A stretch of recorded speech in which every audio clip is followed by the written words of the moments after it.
Hello friends, তোমরা সবাই কেমন আছো? আশা করি ভালো আছো। আমার চ্যানেল সুমিত্রা দাসে তোমাদের স্বাগত। তো আজকের ভিডিওতে আমি দেখাবো আমি দিল্লিতে এসে কোথায় কোথায় ঘুরতে গেছি। কারণ কি সেভাবে তো ফৌজিবাবু আমাকে বেশি টাইম দিতে পারেনি ডিউটির জন্য। তো একটু একটু করে যেখানে আমরা গেছি সেটাই তোমাদেরকে দেখাচ্ছি। তো ফার্স্ট টাইম দেখো আমাকে নিয়ে এসেছিলো একদিন এনএসজি ক্যাম্পে।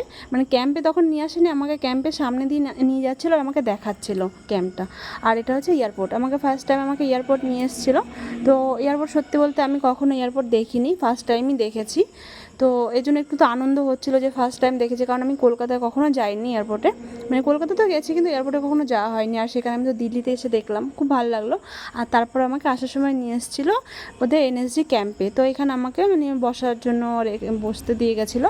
তো এখানে যারা ছিল, তো তারপরে আমাকে নিয়ে গেছিলো আরেক দিন, তো আরেকটা ক্যাম্পে, ওটাও এনএসজি ক্যাম্প, এটাও এনএসজি ক্যাম্প। তো এখানে আমাকে নিয়ে এসেছিলো। তো আমার তো এনএসজি ক্যাম্পে এরকম পাহাড় দেখে তো খুবই ভালো লাগছিলো, খুবই আনন্দ হচ্ছিলো।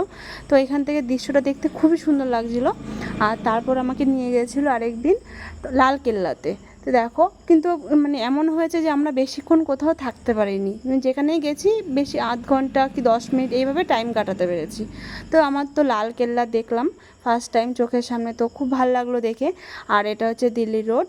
তো দেখো, তো আমার তো সত্যি বলতে দিল্লি রোডটাও যে এত সুন্দর হয় তো দেখে আমার খুব ভালো লেগেছে। আর তারপর আমাকে নিয়ে এসেছিলো দিল্লি চিড়িয়াঘরে। তো দেখো চিড়িয়াঘর তো খুব ভিড়। তো আমরা এসছিলাম কিন্তু আমাদের প্রথমে তো টিকিটে পাচ্ছিলাম না, যা অনেক কষ্ট করে ফৌজিবাবু টিকিট পেয়েছিল। কারণ আসতে আমাদের একটু লেট হয়ে গেছিলো। তো বলছিল যে টিকিট নাকি সব বিক্রি হয়ে গেছে।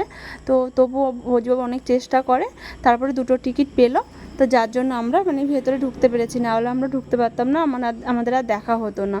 তো আমাদের ব্যাড লাক ছিল যে এখানটায় না বাঘ দেখায়, কিন্তু যেহেতু আমরা একদম গরমের মধ্যে গেছিলাম তো তার জন্য আমরা সেভাবে কিছু দেখতে পাইনি, শুধু পাখিই দেখতে পেয়েছি। অনেক রকমের পাখি ছিল। তো এছাড়া তেমন কিছুই দেখতে পাইনি, কারণ কি আমাদেরকে বলছিল যে এত গরমে বের করবে না, বের করে না আর কি। যাই হোক, সেরকম কিছুই দেখা হলো না চিড়িয়াঘরে। তারপরে আমাকে আরেকদিন নিয়ে এসেছিলো ইন্ডিয়া গেটে। তো ইন্ডিয়া গেটে তো আমি দেখো ফার্স্ট টাইম এসেছি, কিন্তু দেখে তো আমার খুব ভালো লাগলো। এতদিন তো আমি ফোনে দেখেছি, কিন্তু এই ফার্স্ট আমি সামনে থেকে দেখছি ইন্ডিয়া গেট। তো আমার তো খুব ভালো লাগলো। আর তারপরে আমাকে নিয়ে এসেছিলো এখানটা হনুমানজির মন্দিরে। তো এই মন্দিরটা হচ্ছে একদম ক্যাম্পের পাশেই, ক্যাম্প থেকে মোটামুটি এই 10 মিনিট মতো লাগে। তো একদিন ডিউটিতে যাচ্ছিলো, তো আমাকেও নিয়ে গেছিলো, আমাকে সেদিনকে ক্যাম্পের ভিতরেই নিয়ে গেছিলো দিনের বেলা।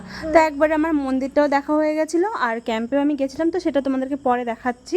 আর দেখো মন্দিরটা না খুবই সুন্দর, খুব সুন্দর মন্দির। আর এটা হচ্ছে যেখানে আমি থাকি কোয়ার্টার, এখানটায়। আর একদিন আমাকে দিনের বেলা নিয়ে এসেছিলো ইন্ডিয়া গেটে, কারণ সেদিনকে তো আমি দেখেছিলাম রাতের বেলা, কিন্তু আমি বলেছিলাম যে আমি দিনের বেলা দেখতে চাই, দিনের বেলা কেমন লাগে। কারণ কি সেদিন তো লাইটিংয়ে, রাতের বেলা তো লাইটিং থাকে, তো অন্যরকম লাগছিলো। আর দিনের বেলা দেখে একদমই অন্যরকম লাগছিলো। দেখো দুটো একদম পুরো দুরকম লাগছিলো, যে মনে হয় দুটো জায়গা। তারপর আমাকে নিয়ে এসেছিলো আরেকদিন, সেদিনকে যেদিন আমাকে দিনের বেলা ইন্ডিয়া গেটে নিয়ে এসেছিলো সেদিনকে আমাকে নিয়ে এসেছিলো দিল্লি অক্ষরধাম মন্দির। কিন্তু এখানে ব্যাড লাক হয়েছে যে আমি সেখানটায় ফোন অ্যালাউ নেই, বা কোনো কিছু অ্যালাউ নেই, কোনো জিনিস অ্যালাউ নেই, শুধুমাত্র খাবারটুকুও অ্যালাউ নেই, এমনই আর কি। তো যার জন্য আমরা সেভাবে কিছুই দেখাতে পারিনি। মন্দিরটা সত্যি বলতে এত সুন্দর মন্দির যে ধারণার বাইরে, খুবই সুন্দর মন্দির, কিন্তু ব্যাড লাক আমি দেখাতে পারিনি তোমাদেরকে। আর এটা হচ্ছে এভাবে এখানে আসতে হয় লাইন ধরে। তো যার জন্য দেখো দেখতে তো খুব ভালো লাগছিলো। আর এখান থেকেই তুমি যতটা দেখতে পাবে আর কি, যে মন্দিরটা ভেতরে, এর বেশি দেখা যায় না কিছু।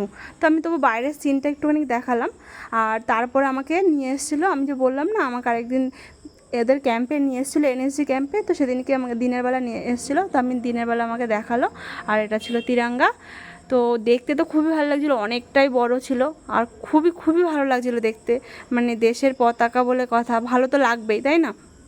তো যাই হোক, অনেক ঘোরা হয়েছে। আর তারপরে আমি আরেকদিন আমাকে নিয়ে এসেছিলো কুতুব মিনারে। তো এই জায়গাটা দেখো এত ভালো লাগছিলো দেখতে, আমি তো জাস্ট তাকিয়েই ছিলাম, এত সুন্দর। কিন্তু দেখো সেদিনকে কী হয়েছে, জাস্ট 10 মিনিট আমরা থাকতে পেরেছি, কারণ কি ওর ডিউটি ছিল, যার জন্য বেশিক্ষণ থাকতেই পারিনি। কারণ কি ওর সবসময় ডিউটির এত চাপ থাকতো, আমরা এমন টাইমে গেছিলাম তখন ওর পুরো ডিউটি ছিল, যার জন্য আমরা ঠিকমতো কোথাও বেশি টাইম কাটাতে পারিনি।